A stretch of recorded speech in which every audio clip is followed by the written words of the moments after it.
వారాహి అమ్మవారి భర్త వరాహస్వామి అని చాలా మంది తప్పుగా అనుకుంటూ ఉంటారు, కానీ ఇది అస్సలు నిజం కాదు. ఆయన ఎవరో తెలుసుకునే ముందు ఈ వీడియోకు చిన్న లైక్ చేసి మన ఛానల్ ని సబ్స్క్రైబ్ చేసుకోండి.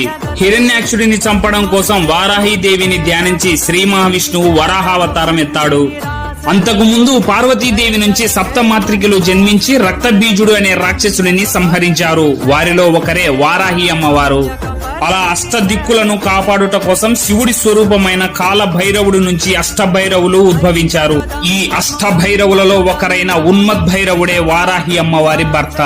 కాశీలో ఉండే ఉగ్ర వారాహి అమ్మవారు రాత్రి అంతా గ్రామ సంచారం చేస్తూ దుష్ట శక్తుల నుండి కాశీని కాపాడి పగలంతా విశ్రాంతి తీసుకుంటారు. అందుకే వారాహి అమ్మవారిని సూర్యోదయానికి ముందు, సూర్యాస్తమయం తర్వాత మాత్రమే పూజించాలి. వారాహి అమ్మవారి ఆలయం ఎక్కడ ఉన్నా 2 గంటలు మాత్రమే దర్శనానికి అనుమతిస్తారు. వారాహి అమ్మవారి ఆశీస్సుల కోసం అందరూ కామెంట్ లో రాయండి.